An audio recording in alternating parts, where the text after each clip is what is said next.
Assalamualaikum warahmatullahi wabarakatuh. We are from Group 3. We will presentation our discussion about Euglenophyta division and Chloromonadophyta division.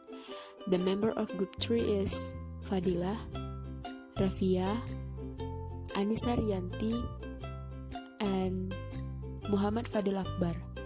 Let's enjoy our presentation. First, we will discuss about Euglenophyta division. Karakteristik of Euglenophyta.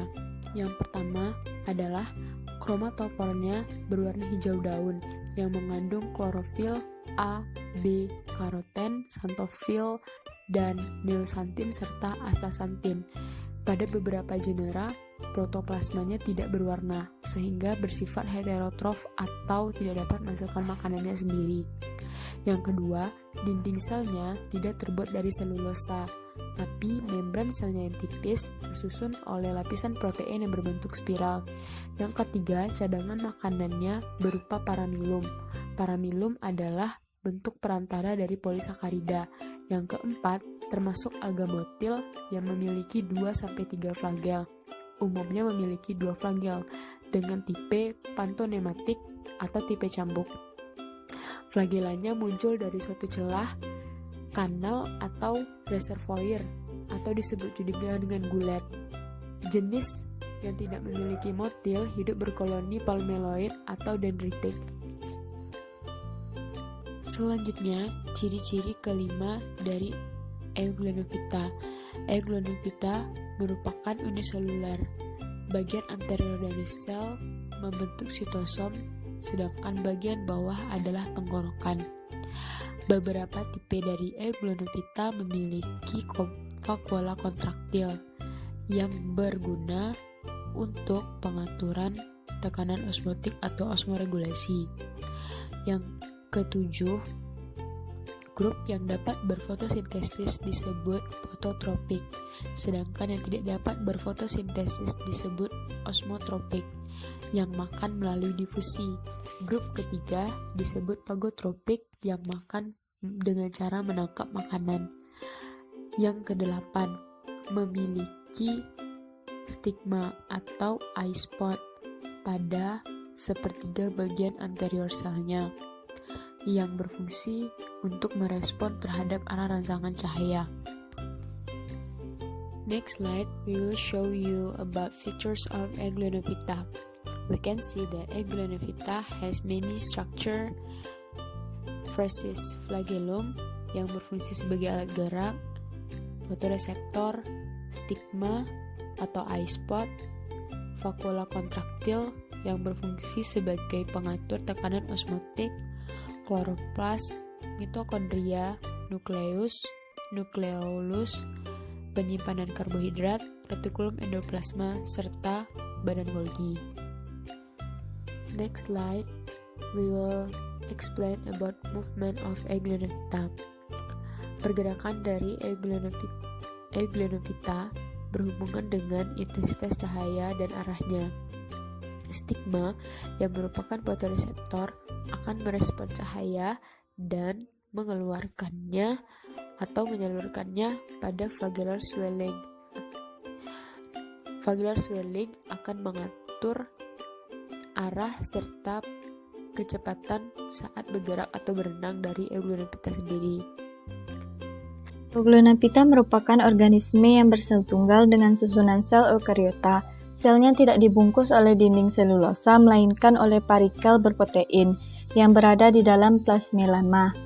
Yang pada kebanyakan Euglenophyta, parikel itu bersifat lentur yang sehingga memungkinkan perubahan bentuk sel.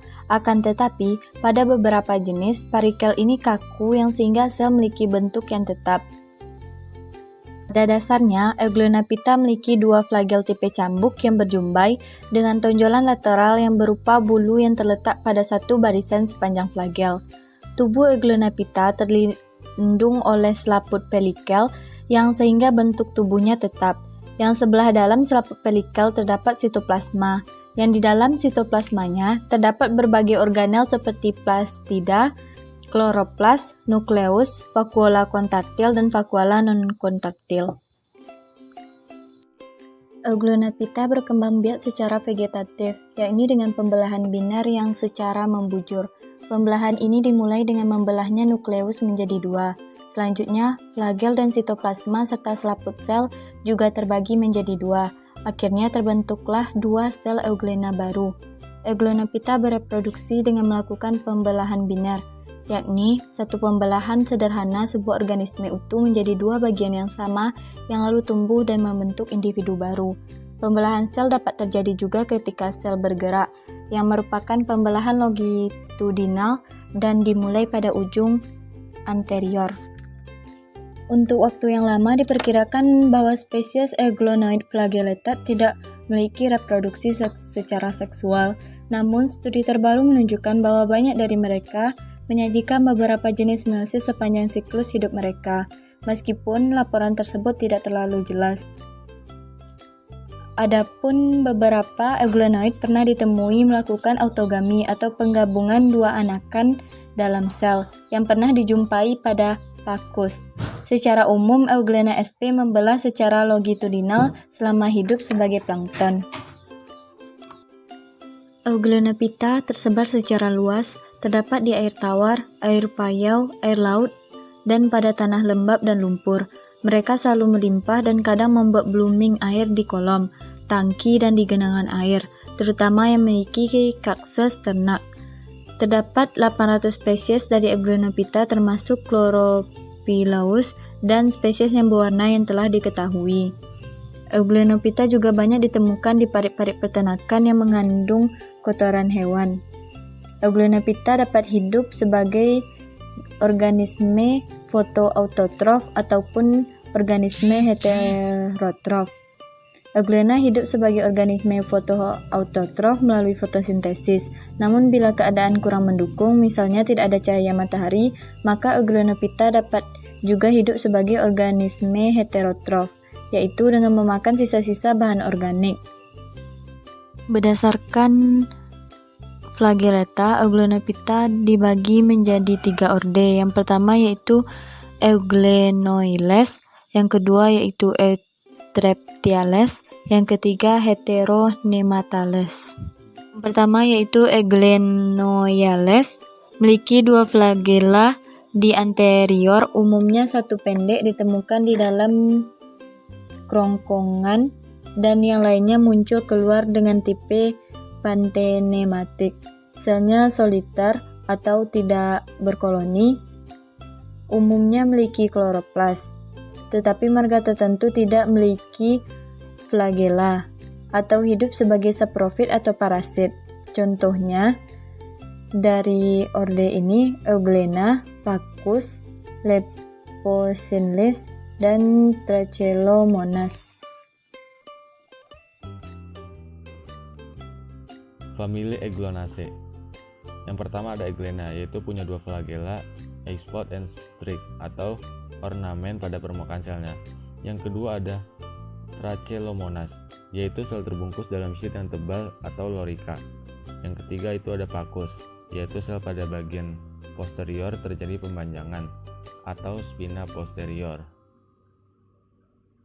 Yang keempat itu ada Astasia, yaitu sel mirip Euglena tetapi tidak memiliki kromatofor atau tidak berwarna dan hidup saprofitik. Yang kelima ada Colacium, yaitu punya tangkai gelatin pada bagian anterior, hidup sesil atau perifitik. Pada jenis tertentu hidup parasit pada protozoa dan rotifera. Second is Euglenoides. Cells are similar to Euglena but have 2 pair of flagella of surface. Usually live in the sea or estuary. One family is Eutroptiaceae. The third is Heteronematales. Protoplasts do not have chromatophores or colorless, do not have eye spots and swollen flagella, have organelles that can digest particles or other organisms for food. One family, namely Heteronemataceae.